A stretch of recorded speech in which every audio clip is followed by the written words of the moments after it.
A gente se acostuma. Nós nos acostumamos com situações que nós sabemos que nos fazem mal. Relações, projetos, carreiras, situações das nossas vidas, pessoas que cruzam a linha do respeito e a gente aceita. Nós nos acostumamos, inclusive, com as armadilhas que nós mesmos colocamos no nosso próprio caminho.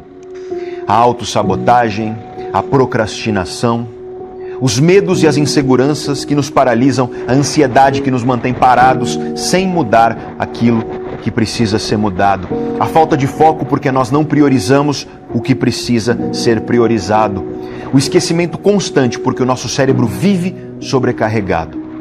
A gente se acostuma e aos pouquinhos a nossa vida vai sendo devorada, uma pequena mordida de cada vez.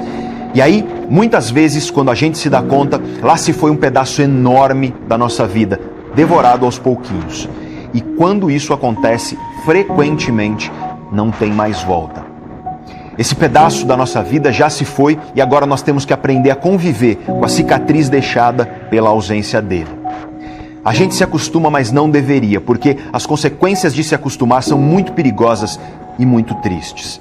E a grande pergunta, então, que fica para nós é: por que nós nos acostumamos com as coisas que nos fazem mal? As coisas que nos deixam infelizes ou que nos impedem de conquistar a felicidade que nós tanto desejamos. Será que existe algo no funcionamento do cérebro e da mente dos seres humanos que explica isso? Na Roma Antiga, 4 anos antes de Cristo, nasceu um cara chamado Lúcio Aneu Sêneca. Esse cara é um dos filósofos mais importantes de uma escola de pensamento que ficou conhecida como estoicismo ou escola estoica de filosofia. Segundo Sêneca, nós, seres humanos, sofremos mais na imaginação do que na realidade. Veja só que pensamento difícil de engolir. Nós sofremos mais na nossa imaginação do que na realidade. Você que está sofrendo aí agora pode virar para mim e dizer: nada disso, Pedro. Eu estou sofrendo aqui de verdade e esse Sêneca está errado.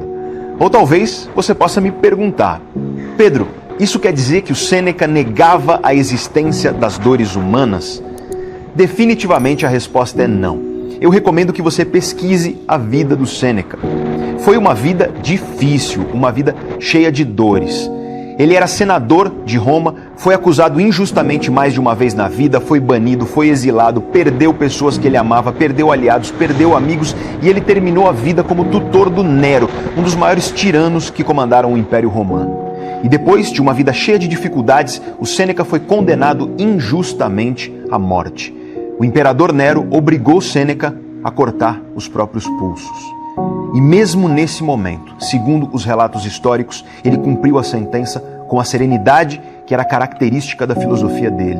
Ele cumpriu a sentença rodeado pelos amigos que relataram que ele se foi em paz e com tranquilidade, da mesma maneira que ele viveu. Na visão do Sêneca, as dores e as dificuldades são reais, claro que são, mas o sofrimento é uma escolha. Quando a tua dor é real, escolher o sofrimento significa viver escravo dessa dor.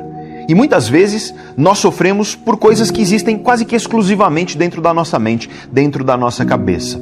E para os filósofos estoicos, isso é uma questão de foco. Quem dá foco à dor, ao problema, à angústia, está escolhendo viver sofrendo. E aí eu te faço uma pergunta verdadeiramente estoica. Onde está o teu foco? É em alimentar uma dor? Em lamuriar as dificuldades? Ou teu foco está em controlar aquilo que está no teu alcance, para você enfrentar os teus obstáculos, para você combater o que te machuca, para você conquistar uma existência que te orgulha? E antes de continuar, eu quero fazer aqui um adendo que é muito importante. Pessoalmente, eu creio que esse pensamento não é tão aplicável assim no caso de alguém que sofre, por exemplo, com depressão. O cérebro de uma pessoa com depressão é incapaz de escolher não sofrer. E essa incapacidade é progressivamente maior conforme a severidade do caso. Depende de quão severo esse caso é. E também eu acredito que não se aplica a alguém que vive na miséria, sem condições mínimas de escolher como viver. Essas pessoas precisam de ajuda. Como disse o filósofo francês André Comte Sponville, a filosofia é para quem tem a possibilidade de escolher. Na miséria, a comida é mais importante. Mas eu estou aqui hoje para falar com você, que não está nessas situações incontroláveis. Eu tô aqui para falar com você que está com o cérebro relativamente saudável, que tem pelo menos alguma condição de agir de maneira diferente dessa que você está agindo agora. Você tem condição de agir diferentemente de como você está agindo, mas você escolhe viver sofrendo. Ou seja, você escolhe viver dando foco à tua dor, foco à tua angústia. E por isso você vive sofrendo. Agora, eu quero te lembrar do que eu disse no início do vídeo. A gente se acostuma. A gente se acostuma com o sofrimento. A gente se acostuma a viver sofrendo com algo que está nos causando dor. Pode ser uma relação, um projeto, uma carreira, uma situação. A gente se acostuma com nossos próprios comportamentos que são causa do nosso sofrimento. Tem tanta gente por aí que sofre com a procrastinação, por exemplo. A pessoa sabe o que ela tem que fazer. Ela sabe o que ela quer fazer, mas ela procrastina. E a cada dia de procrastinação machuca essa pessoa porque não é o que ela quer. Mas ela foca na dor. Ela vive sofrendo, lamentando, reclamando porque não consegue parar de procrastinar. Tem tanta gente por aí sofrendo porque não consegue ter foco e disciplina. Tem gente sofrendo porque tem medo. Medo de que as coisas não deem certo, medo de que as coisas não aconteçam como o planejado. Tem gente sofrendo com inseguranças. Tem gente sofrendo porque quando começa a mudar aquilo que precisa ser mudado, rapidamente a pessoa deixa a bola cair. Ou seja, tem muita gente que sofre porque não consegue ter constância na sua mudança. Tem gente que sofre porque começa várias coisas, mas não consegue terminar quase nenhuma, ou às vezes nenhuma.